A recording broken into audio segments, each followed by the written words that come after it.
we have new video games to talk about.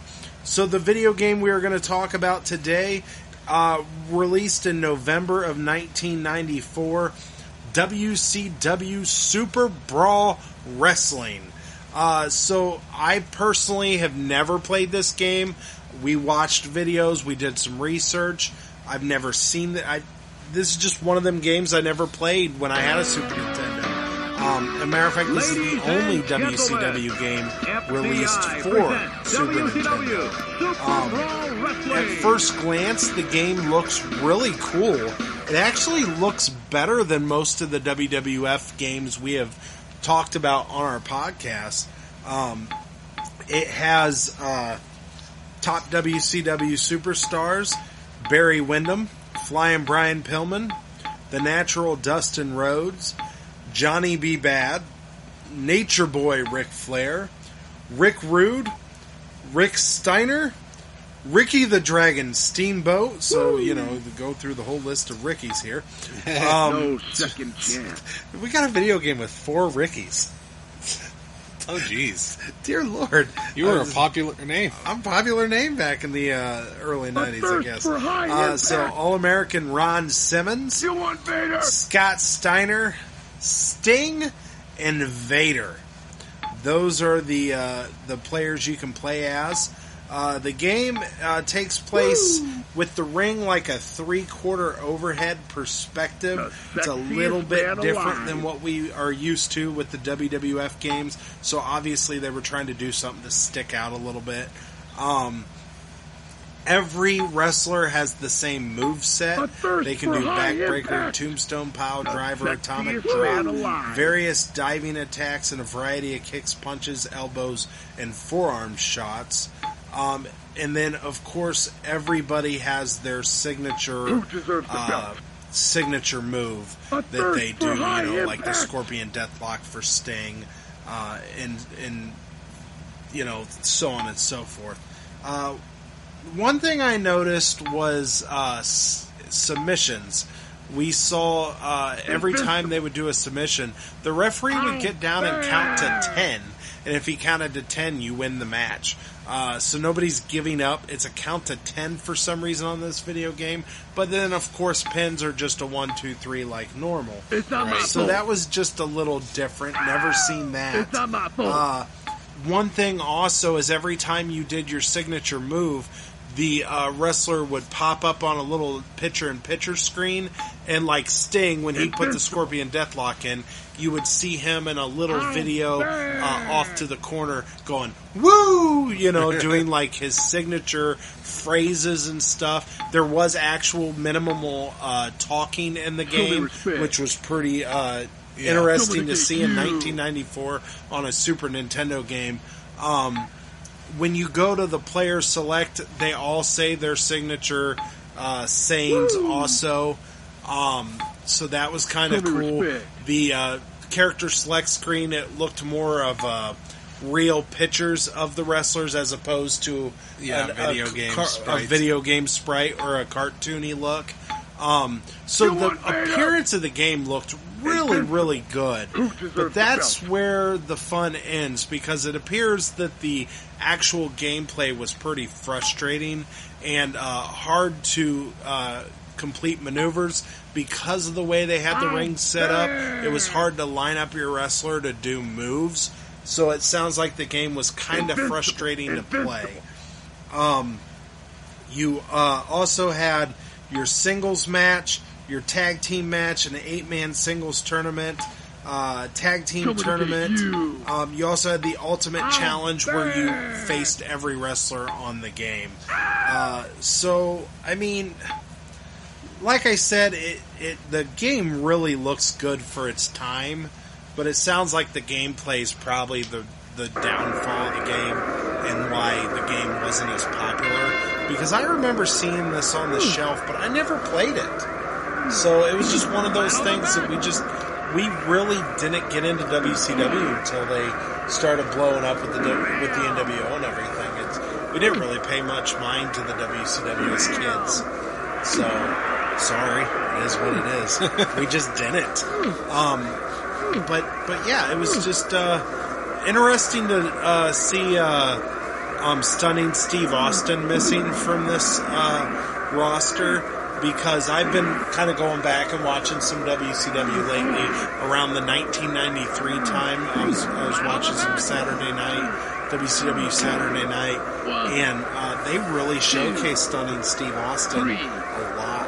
So for him not to be in this game, and this released in November of '94, makes me wonder if they just stopped showing him as much, because I know Steve Austin was in WCW till 1995. When did Steve Austin show up?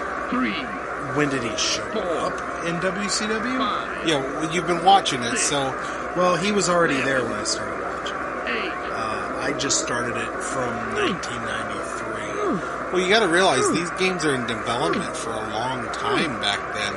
It's very possible that they made this game before he started becoming more popular. I suppose this is very possible, but turns out he showed up in WCW in 1991. So I still stand by what I'm saying. Game came out in '94. Anyhow, so regardless, was he a main eventer in '91 where he would be on a video game? He was challenging for the television title. Like I said, Flying Brian Pillman was his tag team partner until he turned on him. So let's put it this way: I haven't seen Wyndham at all on my time of watching WCW in '93 at the moment. I don't know if he's hurt. I don't know where he's been. But I haven't seen Wyndham at all. But I've seen tons of Steve Austin. But regardless, the rest of these guys have been featured very heavily. I mean, they've got the natural Dustin Rhodes on here, which is the current, as of the time I'm watching, is the United States champion. Vader's the world champion.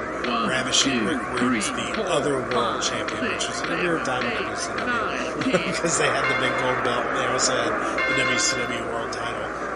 So yeah, these guys have been highlighted heavily.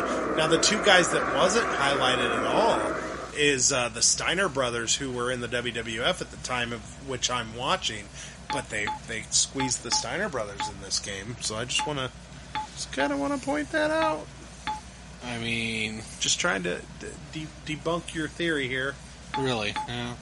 Now Ron Simmons, I haven't seen on my show as of right now, and maybe he's hurt, but Ron Simmons isn't there. But everybody else, like Simmons and Wyndham, I haven't seen so far.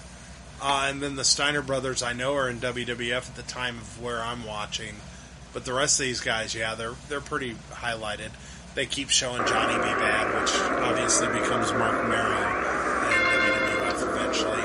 Ricky Steamboat has been highlighted a lot, but he keeps getting screwed over. He had a world title match against Vader, but of course outside interference. Sid Vicious. Oh, Sid Vicious isn't in the game. That's surprising. So let's just point out how right I am. So I'm looking here. Steiner brothers were in WCW from 1988 to 1992. And they didn't show back up into WCW until 1996. Oh, wow. So my theory, they released a game with the Steiner brothers in '94 when they were still contracted with the WWF. Yep, they were in WWF until 94, 92 to 94. So my theory of maybe Stunning Steve Austin didn't get popular, because if they left in 92, that suggests that all these guys were probably 91, 92 era guys. So maybe Ron Simmons was there, but you're not seeing him because he wasn't wrestling at the time. I could look up the other ones, but the Steiner brothers left in 92. So that's what I think. This is before the Hollywood Blondes, I believe. Like I said, back then, it took a long time for... Games were in development for a long time. Interesting.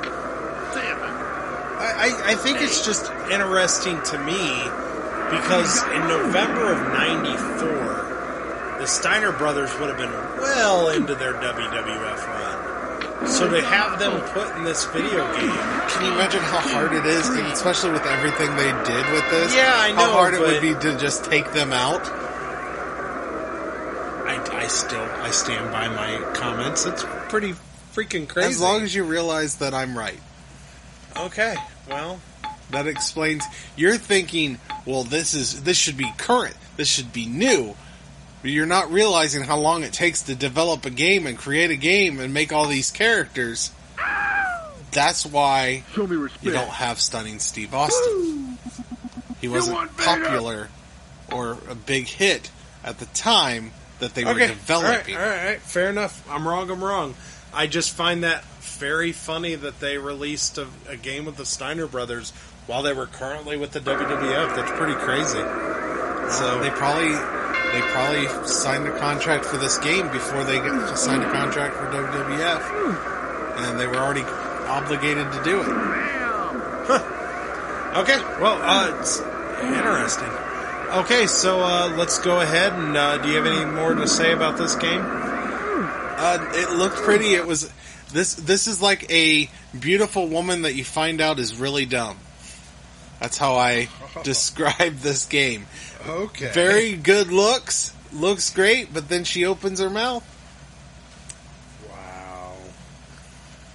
I'm not saying every pretty woman is dumb. Let me just reiterate that. I'm saying this game is like a beautiful woman who you find out doesn't have much of a personality. Wow. We're going to shut this down before you bury yourself anymore.